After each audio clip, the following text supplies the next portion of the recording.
Folks, let me explain how this format will work today. I have asked each of our panelists to make opening remarks of 3 minutes, a hard 3 minutes. So if they wander beyond that, I will very gently say time. And then we'll open it up to questions, and we try to end our programs at 1:15, so that gives you sort of our time frame. Okay, let me introduce our speakers. To my far right, Kevin Graham, who's president of the FOP, Fraternal Order of Police, Lodge 7.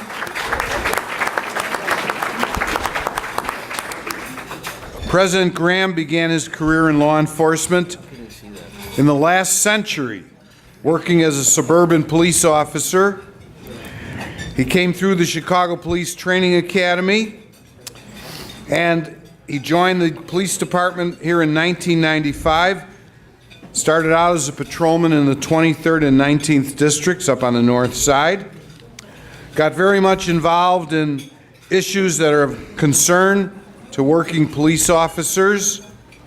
And in 2016, he assembled a slate of officers in Chicago and won the presidency along with several other seats on the FOP board. Kevin Graham has degrees in law enforcement, public administration, and a master's degree from Northwestern in public policy. He worked his entire career as a patrolman before he was elected president. Kevin is married to a physician who, his bio says, lovingly reminds him about non-law enforcement issues, like walk the dog and take out the garbage. He and his wife are huge Beatles fans, and he has a daughter who is currently living in England. I don't know if she was invited to the event on Saturday. Next to Kevin is one of our strong supporters and a frequent participant here at City Club, Alderman Roderick Sawyer, Alderman of the 6th Ward of Chicago. He's been Alderman of the 6th Ward that represents Chatham, Chesterfield, Englewood, Greater Grand Crossing, Park Manor, Auburn, Gresham since 2011. He's also the Democratic Committeeman of the 6th Ward. He is chairman of the City Council Black Caucus. He is a lawyer. He graduated from St. Ignatius College Prep, so he had that good molding by the Jesuits. And he's earned a Bachelor of Science degree in finance from DePaul University. His doctorate in law is from IIT Chicago Kent College of Law. Thank you for joining us, Kevin. And sitting next to Kevin and to the right of Alderman Harry Osterman is the Alderman of the 30th Ward, Ariel Reboyras.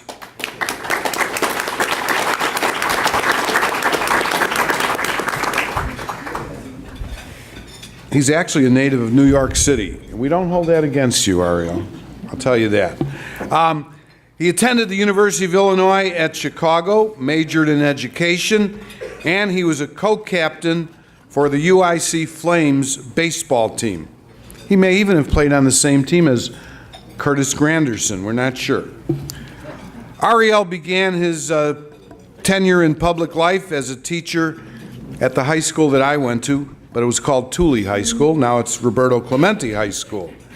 And in 2015, Ariel Reboyras was appointed chairman of the Committee on Public Safety. Like many members of the City Council, he serves on a number of different committees: aviation, budget, government operations, finance, health, environmental protection. He's also the Democratic Committeeman of the 30th Ward. On the first Sunday in December, while some of you are freezing to death at Soldier Field, you could catch Alderman Reboyras riding in the annual Toys for Tots motorcycle parade, and like myself, he has plunged for Chicago's Special Olympics. And after Ariel and I ran into that cold Lake Michigan, we spent the afternoon cuddled up with our friend, Johnny Walker. Last but not least, Alderman Harry Osterman, the Alderman of the 48th Ward of Chicago. Prior to becoming Alderman of that ward in 2011, Harry Osterman served as state representative for the 14th District for 11 years in Springfield. Harry's ward serves Andersonville, Edgewater, Rogers Park neighborhoods. He was born in Chicago, grew up in Edgewater. He and his wife Peggy and their 3 children reside in that very, very diverse neighborhood. Among the many things that Harry's been involved with, he led the fight to close the gun show loophole, renovate the Broadway Armory, increase safety for seniors and nursing home patients, improving local schools, getting grants for more security cameras near CTA stops, and ceasefire violence intervention. So let's give all of our panelists a round of applause.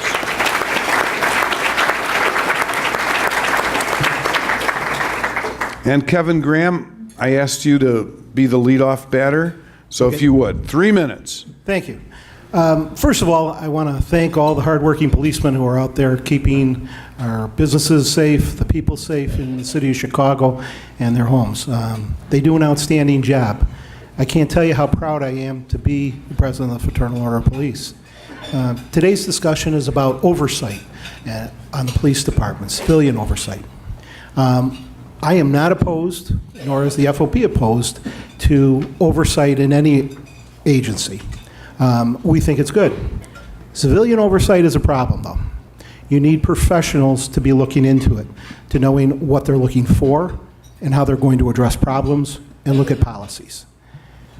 If you were going in for a operation, if you've had a heart attack and you're going in for bypass, I don't think you're going to call an electrician to perform that operation.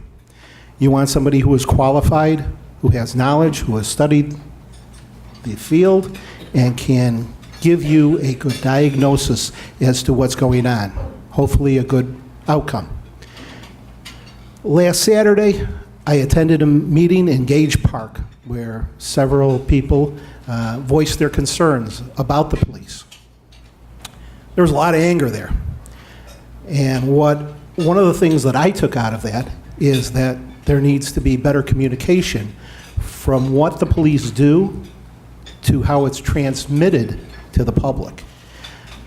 When the police department was reduced by about 1,000 police officers, and by the way, we have hired 1,000 since 2016. Not where we need to be yet, but we're getting there. What had happened was that we had eroded the interaction between the public and the police. I was a foot officer in Uptown, and I got to tell you, that was I liked being there. I liked being there because these were people who needed the police, who appreciated the police, and many of them were homeless. Many of them just needed help from the government, and the police were the entire United States government to them. And so you help them to get an ID. You help them to fill out forms. That's the community interaction that you need to get back to, because that helps build trust. Somehow the police have been portrayed as the villains in the last few years, and it is not my members' fault. The problems that have occurred in the police department, my members had no control over. We needed more funding. We did not need to be reduced in our manpower, and we needed the equipment and tools in which to get that done. And so I think that when you talk about civilian oversight, you have to remember we have COPA, which has made some very good improvements, including a new director, which I have high hopes for. We have a new head of the police board, who I've just met briefly, and I'm going to have a meeting with him this week. You're going to have some changes that are already in place. We have internal affairs. And let me tell you something about internal affairs in the Chicago Police Department. They are an outstanding group in terms of getting rid of bad policemen. Thank you, Kevin. I hate to cut you off. Okay, Alderman Sawyer. Thank you. Good afternoon, everyone. After listening to Mr. Graham, I will say I don't disagree with the majority of what he stated. His first statement, I echo wholeheartedly. I support and admire policemen and all our first responders. They're essential to us having a just society. I think that they're extremely important, and I want to do whatever we can do to make their jobs less stressful and to be as effective as they can to help us combat crime and improving our communities. I think where our small disconnect is I think that there is a path for community involvement with the police department. What I want to know, and I'm hoping after this forum and in future that we can get together more often and talk about what that would look like. I'm a supporter, along myself and Harry Osterman and several others, of one of the proposals that are before the City Council. What I'm a little concerned about, and I expressed it to Kevin this morning, was that when we have these meetings around the City of Chicago, I have yet to see police interaction with these meetings, and I think it's extremely important that we hear the police's point of view when we have these types of forums. Right now, he's correct. There's a lot of anger, there's a lot of frustration, there's a lot of angst, and there's still that disconnect between the community and the police department. We're trying to find a way to close that gap and eliminate that disconnect, and who knows, maybe my way is wrong, I don't know. What I do know is that we need to have more conversation about it. We need to connect more with each other and understand one another. I was able to take a class very quickly at Mr. Graham's suggestion, shoot, don't shoot class at the police officer. It did give me a tremendous insight on a policeman's determination and what they have to deal with on a controlled setting when they're out in the street. And after I did that, I wanted to make sure that we could talk more about how we can eliminate the disconnect. So I'm hoping that after this conversation and as we talk more and interact with you, that we'll continue the dialogue and we'll talk about what things separate us and what things could connect us. Thank you, Alderman Sawyer. Alderman Reboyras. Thank you, sir. I want to thank the entire City Club for hosting this event today. We've been in several meetings, and the last one was a good, controlled meeting. Right off the bat, I want to say I support FOP. We understand that there's a lot to be spoken about. There's a lot of stuff that we need to agree on. But I also want you to know that besides sitting as chairman of public safety, I also am a member of the Community Policing Advisory Panel. That superintendent actually organizes this panel for 2 years now. We've been sitting in several neighborhoods. We've gone before North Pullman, Rogers Park, East Garfield, and also in Spanish in the Hermosa community. There we've engaged police officers, which my colleague just mentioned that. We've been engaging police officers now for 2 years in these events. Based on input that we received, we also heard from the Department of Justice and the Grassroots Alliance for Police Accountability, who are here today, and I want to thank Mr. Gross for that. Our recommendations were made clearly that we need to create true partnership with our communities. We also need to work closely and commit to problem solving in every community, not just one community. A lot of folks are thinking that this is a law enforcement issue. It is not only a law enforcement issue. It involves the community. It involves faith-based organizations, it involves schools, and it involves the agencies in the City of Chicago, every single one of them. We're here today to talk about, hopefully, 4 ordinances that have been presented. I'm not ready to make a decision on either one of them. We need to hear from you, we need to hear from the community, and we need to hear from our colleagues that are here and the organizations. Shouting at each other is not going to do it, ladies and gentlemen. We need to hear some good conversation.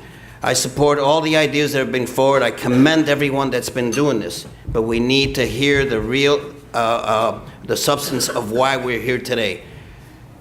Putting more policy and putting more eyes on the police officers is not the answer. We don't need to have subpoena powers from our community organizations. We're willing to work. We are willing to hear from the community. real issues, not just one matter, not that you want it or that, and that's all you're sold on. I turned in 2 similar models that are from the Seattle and LA models that are currently working. I'm not saying that is the one. I'm not married to one of the ordinances. It's a combination of what we need. We want police accountability, we want civilian oversight, but it has to be in the right manner. Thank you. Thank you, Alderman. Alderman Osterman, you're batting cleanup here, Harry. Thank you. I'm not a baseball player, more of a 16-inch softball player, but I appreciate the opportunity to be here with all of you today. As a lifelong Chicagoan, public safety is my #1 issue. I've got 3 kids that I want to raise and have them have the ability to go to every part of the city of Chicago. But true safety in Chicago is with a partnership with community and police. It's a trust between community and police, and not just in my community, but in every 77 community around the city of Chicago. And for too long, that trust is eroded. And that affects the safety that we see every single day when we see about shootings that occur, when we see about negative interactions with the police and residents of the community. So this is about how do we come together as a city to chart a path for the future. And civilian oversight is a critical part of that. I think it's important to take a step backwards to see how we a little bit got here today. This is not an issue that started 3 years ago. This is an issue that's been going on around our city for 40 or 50 years. But in the wake of the death of Laquan McDonald, there was a Department of Justice investigation and report. There was a Police Accountability Task Force report that clearly recommended a community oversight mechanism to bring the community together. For 2 years, community groups, with the full consent of the mayor, full consent of every of the aldermen, were out doing work, listening in communities around the city of Chicago about what they wanted to see to begin to build trust and oversight. They came forth with a recommendation that Alderman Sawyer and I and almost 20 sponsors are sponsoring, which creates a civilian oversight commission with an elected body, elected from every district, all 22 districts in the city of Chicago, that would create a mechanism to hire a 7-person commission of professionals. And I think it's important to say that if we want civilian community partnership, we can't say, well, you can't be a part of the process, or you can't have a seat at the table. And I look around this room, I see a lot of people that are not elected who are professionals who could sit on a commission like that, who could bring their years of experience to helping us as a city provide oversight. And this is something that we think it will work in partnership. This is also not something that has been created in a vacuum by its own. Other cities around our country have done this, and the proposal that we're sponsoring is most modeled after LA City, that has had this in place for decades. And that has helped bring the community and the police together, which is our ultimate goal, I believe, to have a system that Chicagoans from every corner of the city can trust, that will be positive with the police, where the police are part of the conversation. And I think that will add safety and accountability for our city and for the police department, that we can chart a new course to work more closely together. I think it's also important to say that we're not going to rush to judgment. There are 4 ordinances that are out there today. Chairman Reboyras has hearings around the city. We've had 2. We're going to have 3 more. But it's important that we have a full discussion about this and not have an ordinance that we try to rush over the finish line, but one that's inclusive and one that everyone, all the stakeholders, feel comfortable with. And that's something that I am deeply committed to. Okay, thank you. Thank you. Let's give them all a round of applause.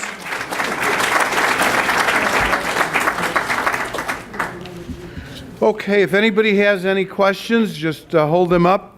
Members of our staff will pick them up. I see a few hands up, and we have some questions up here already. This is from City Club member Amy Kessam. Amy, are you with us today? Okay. Oh, thank you.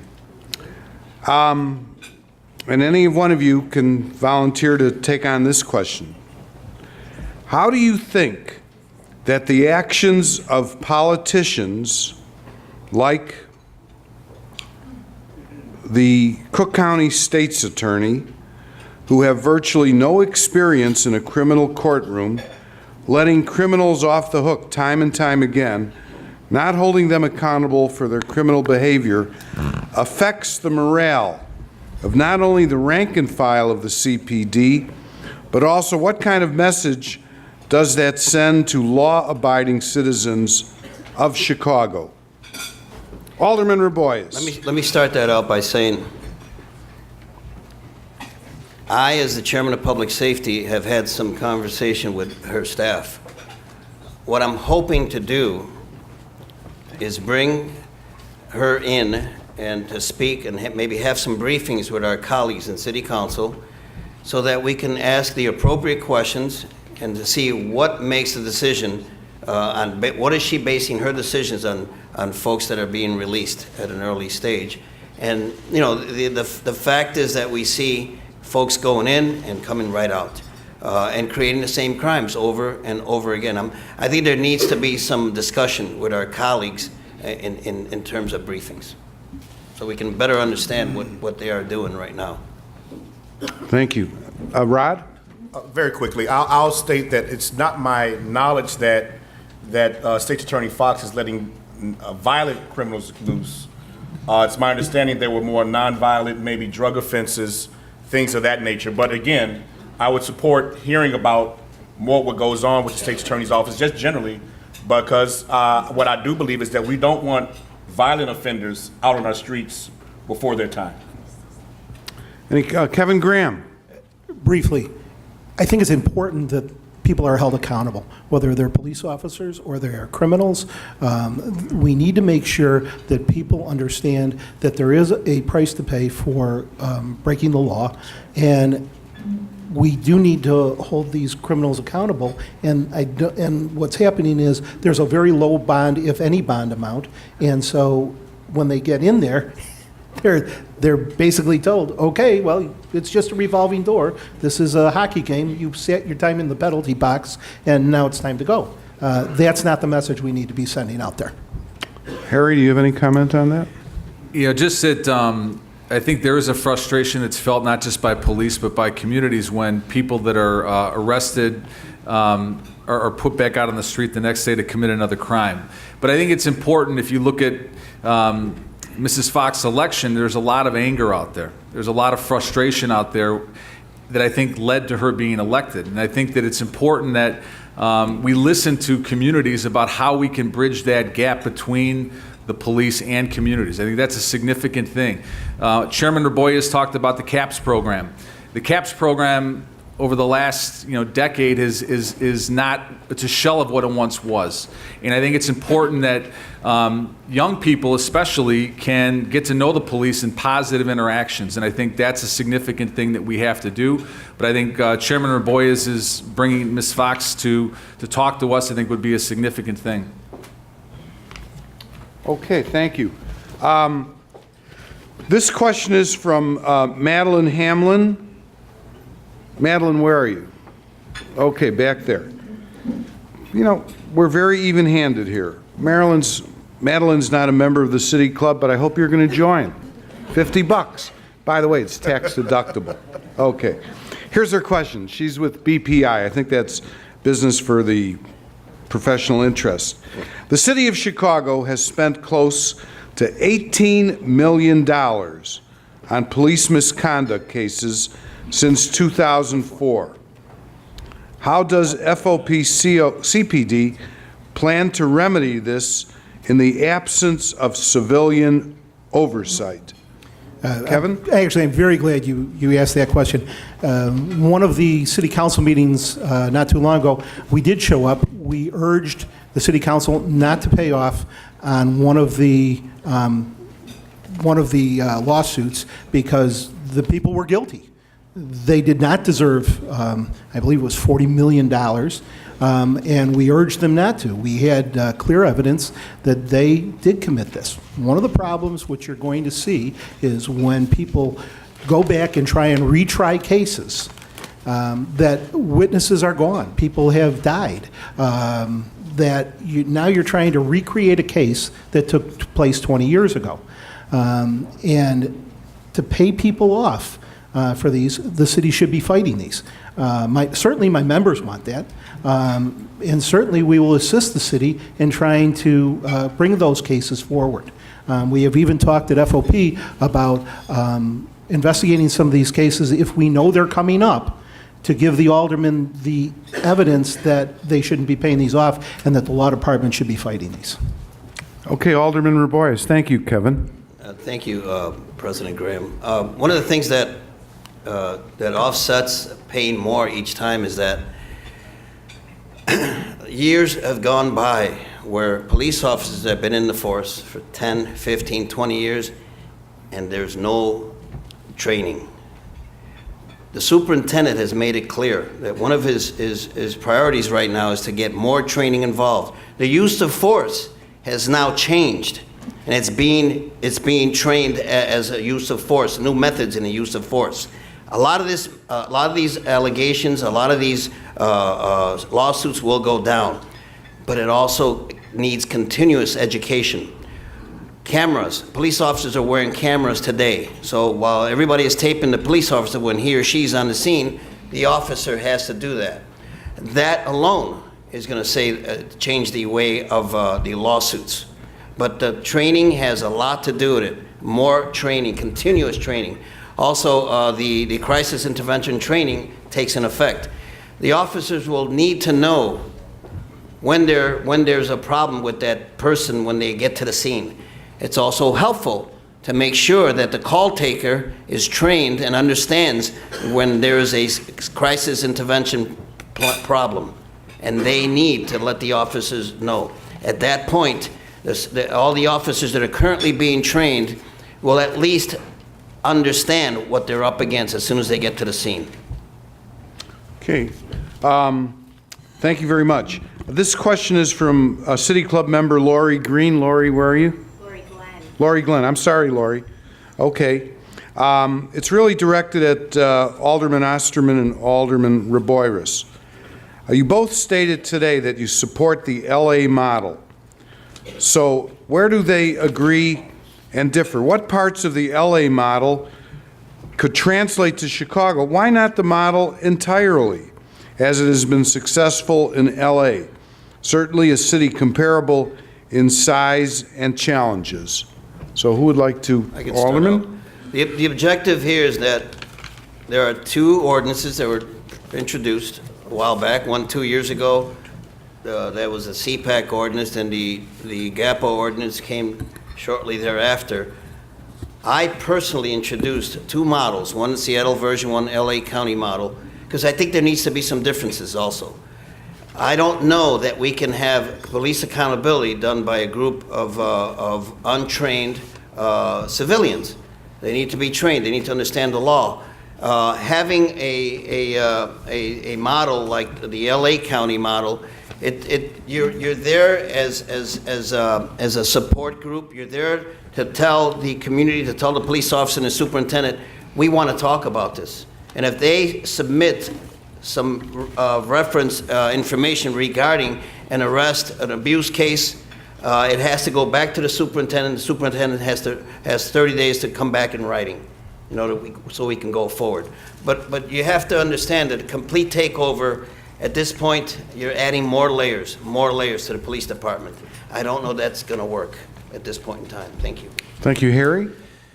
It's a great question. I think at the core of it is independence. And I think that under LA County or Seattle, the Chairman Reboyras, those are mayoral appointments or city council appointments. And I think that having the mayor have sole discretion to appoint or city council, I think Chicagoans in every corner of the city are going to question, is that true independence?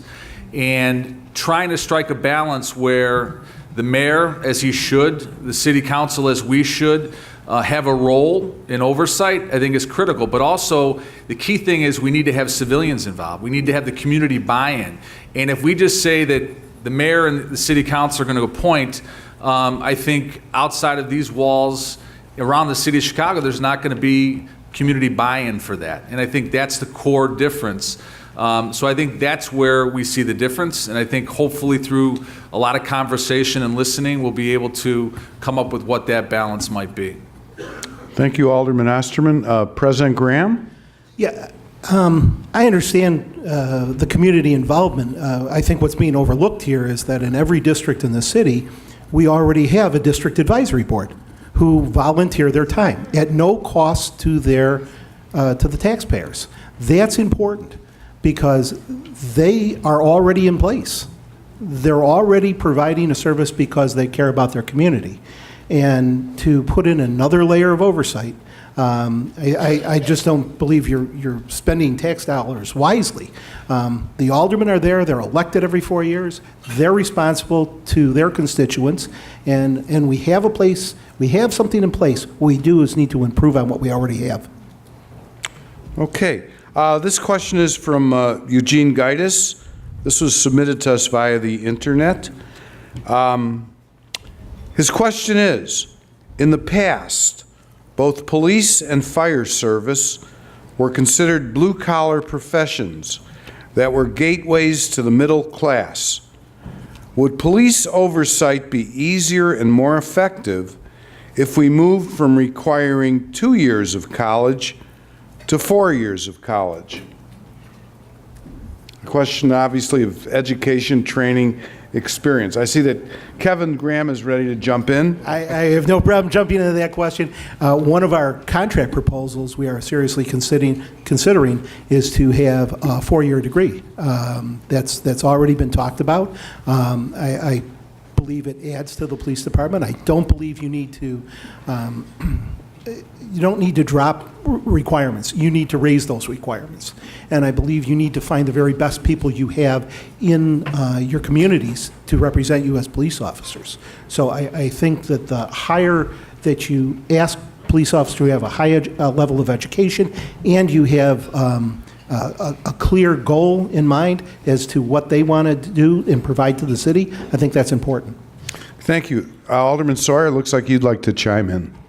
Yes, and it was an interesting question that just posed, and I'm not necessarily opposed to it. My problem with that is we're already having problems with diversity on the police department, and I want to make sure that whatever proposal goes forth would mandate or make sure that diversity is important. I think that blacks and Latinos could accomplish that by submitting to the 4-year requirement, and I think there are a lot that take the test that have those requirements and more.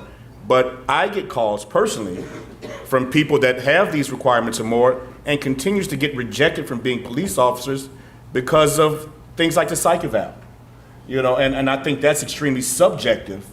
And I think we need to look at the total hiring process of the police.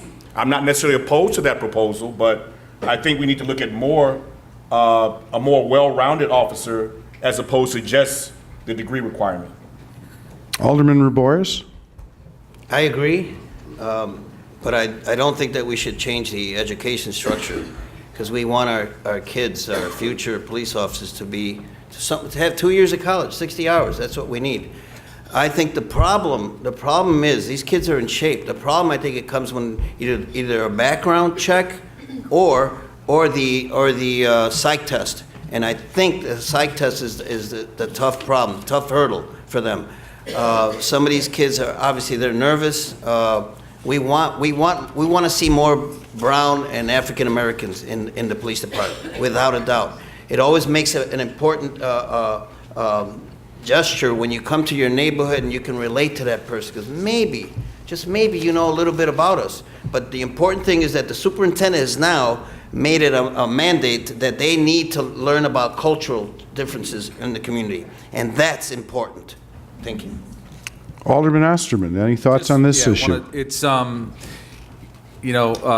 I think the issue that we're dealing with about accountability also underlines us recruiting more people to become Chicago police officers. We want people in every corner of the city to aspire to become police officers. And I think in recent years, we've struggled with getting folks to sign up and be a part of that department. I think if we can come together and bridge the divide between community and police. It's going to help us get more people, more diverse background folks to become part of the police, and it'll chart us on a course. So I think the efforts that we're working on legislatively can also have a positive impact on our workforce in the future with the police department. Okay, this question's addressed to each of you. It's actually a question that I thought of. And since this person didn't put their name down here, I'll take credit for it. If you were superintendent of the Chicago Police Department today, what would be your number one priority? Second part of that question, what do you think is the number one reason that some communities do not trust the police department? Who would like to get us started? I'll start it. Okay, Kevin, you're out there on the street. I'll take the first question last. The first thing I would do in terms of getting the confidence back with the public is, first of all, we just talked about hiring. I want to make sure that people understand, and since 2016, 60% of who the police department has hired has been minorities. And what we need to do is make sure that the people understand that, understand what we're trying to do in the police department, make sure that we have funding, that the money is spent wisely. And I made this suggestion to the superintendent a year ago, and that is that Sunday mornings are generally slow in the police department. Why don't our officers stop into a church, a mosque, a synagogue, and I realize some of that is on Friday nights. I get that. But stop in at various places of worship to let them know that they care about them. This is a place where people care about the community, that they can see the police standing in the back, not there to be looking for anybody, but to be there as supporting in their house of worship. So that is one of the things I would do. If I was the superintendent, I guess I would get the contract with the FOP settled right away. Short of that, I would want to make sure that the officers know that that they're thought of well, and that the police department is looking out for them, because I think a lot of times the police officers don't feel that, particularly right now, that the city has their back. And with all these changes going on, they need to know that. Okay, thank you. Alderman Sawyer. Yes, and I think number 1 and 2 kind of go hand in hand. If I was, my first priority of the police is to restore that trust, because I guess that goes to the second question, and to make sure that we're serving and protecting the community. And that means more than just arresting someone.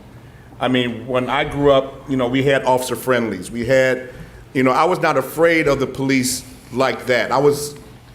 I knew my police officers in my beat as a child, because you saw them all the time. I think beat integrity is something that I think that needs to be restored. I believe that we need to do more with restoring trust. So one of my other things, I would probably support the GAP ordinance, since I'm part of that anyway. So, but it's something that I would do to help restore trust between the community and the police, because if we don't have community trust, we can't solve crimes. We cannot walk to an individual and say, hey, what did you see? When we know people have seen what goes on, but they're afraid to talk to the police. They're afraid to talk to me if I was the police person. So I think that we need to do more towards restoring that trust between the community and the police. And I think if we did that, police can do more than just writing tickets, arresting people. They'll be more interactive. They'll be at community organizations and churches. They can spend time restoring the officer-friendly program again, and then just be around. I think police officers write tickets again, for example. Because if nothing else, that's police officers walking up and down the street all day, every day. Those are just one thing that I think I can do as police superintendent. Thank you. Alderman Reboyras. I want to get back to the kids' involvement. The superintendent has set up a task force that deals with just that. We learned all this, we discussed all this for the past 2 years in the Community Policing Advisory Panel, of which I sit on that task force. One of the things that also that the superintendent has changed, that he has a revision task force on the use of force policy. When something happens, we want to go back and debrief and see where we go from this point on. Did it work? Do we need to change this? But I'm going to steal a line from my colleague over here. It says, if you don't trust this process that we're in right now and the 4 ordinances that we're trying to deal with, then chances are we won't trust the end result. Harry, you don't mind that he's borrowed. I borrowed it. It's okay. It's public domain. You all share. You know, let me first start to say that Superintendent Johnson is doing an amazing job as superintendent. When we met with him about the GAPA ordinance, you know, we wanted to make sure he understood that this isn't about trying to fire him. In LA, there's a balance in this ordinance that if a situation arose, that could be, the superintendent could be rude, but that's not our intention at all. And I think the press sometimes glommed onto that. I think the superintendent and the police do an amazing job every single day. I think one thing that needs to happen more is that CPD's got to articulate a plan for the entire city so that Chicagoans know how we're dealing with violent crime, whether it's in ordinances that we're talking about or whether it's people waking up on Monday morning looking at violence that's occurred around the city. I think you know, we can all do a better job saying this is what we're doing to address the violence that we see. I think continuing to improve the CAPS program and bring it back to life, I think is critical. And I also think working with young people to really bridge the divide between them and police. And that can happen on a community-wide basis. We do things in our community all summer long, and those little gestures go a long way. So I think those would be some of the things that we would do. Okay, thank you. This is from Gabe Gonzalez. Gabe, where are you? Right over there. Another potential City Club member. Okay. Okay, on the way out. We'll take care of you. His question is, it's really directed, I think, at President Graham, and others can chime in. Is there anything currently in the present police contract that shields police officers from the accountability that President Graham spoke of? The contract that we have in place, and certainly we're going to be making improvements to it, is in place to give a fair process to police officers when they have either made a mistake, when they've been accused of a mistake, and for all practical purposes, it's part of collective bargaining. You know, certainly I'm required to defend police officers under the contract. I mean, there is a lot there to make sure that we don't have police officers who are bad officers stay on the job. And I think that doesn't get out enough, but we certainly make sure that officers who have been accused of something have a fair hearing. And that's what this is about. The biggest problem in our contract is the length of time that it takes from the time somebody makes an accusation until the time that discipline is meted out. And if that's 4 years, that's a little too long for somebody to associate the thing that they did wrong with the punishment that they got. So we do need to shorten that. That's going to be addressed during collective bargaining issues. I have no doubt that the City of Chicago is going to want to make changes in the discipline, and we will address those at the contract negotiations table, which is where it belongs. Okay, thank you. By the way, you've talked about negotiations. I think we have an attendee in this room who represents frequently the city on police negotiations, James Franzak. And we have an empty room upstairs. If you two would like to go up afterwards, you're more than welcome. We could arrange that, couldn't we, President Doherty? Absolutely. Okay, we have time for one or two more questions. This question was submitted by City Club member Thomas Donovan. Who does the community have confidence in? The police, the mayor, the city council, anybody? And I raise this because the alderman, I think from maybe the 15th Ward, Alderman Carlos Rosa, where the ATF agent was shot? That's 15. 15. There were people quoted in the paper saying that the gangs control that total neighborhood. The police just hope they can get in and out as quickly as possible and deal with certain issues. How do you respond to this kind of question? Who does the community have confidence in? Me? Well, What do you want? Chairman? I would like to attempt here. The community wants to have the complete confidence of the police officers, but we need to allow them to do their job. Putting in more layers and layers on what their job responsibility is, it's gonna slow it down, my friends. I believe that, in that issue where there was a shooting or an ATF agent shot, their job, ATF, is to make sure that we help the community, the city of Chicago. That's why they're here. They're here to get the bad guys and stop the guns from coming in. After this incident, I did speak to the ATF agent, Salinas Nunez. He says, we will go back to the community and tell them our job is to protect you, the citizens of Chicago, and we intend to go there and send that message. Thank you. Alderman Sawyer. Quickly, I will say, as electeds, we're always the brunt of criticism and sometimes jokes and derision because we're elected, and sometimes we have to make difficult decisions. And I think we have thick enough skin to take that and still be able to do our jobs effectively. What I do want people to have is the utmost confidence in the police to do their job. And I think it's extremely important. Out of the ones that you listed, if I was going to, at the expense of us, I would still rather them have the trust in the police over anybody else you mentioned, because police do deal with life or death situations oftentimes, and I understand that and I empathize with that. Not to say that I'm coming off of my position, but I still think there's some space for community involvement and community participation. But I want people to trust and know that if you have a problem, the police will help you. They're one of our first responders. When you call 911, you have to have the confidence to know that someone's going to come at the end of the day and help you out of the situation that you're in. So to answer that question that Tom had, I really want them to trust and support the police.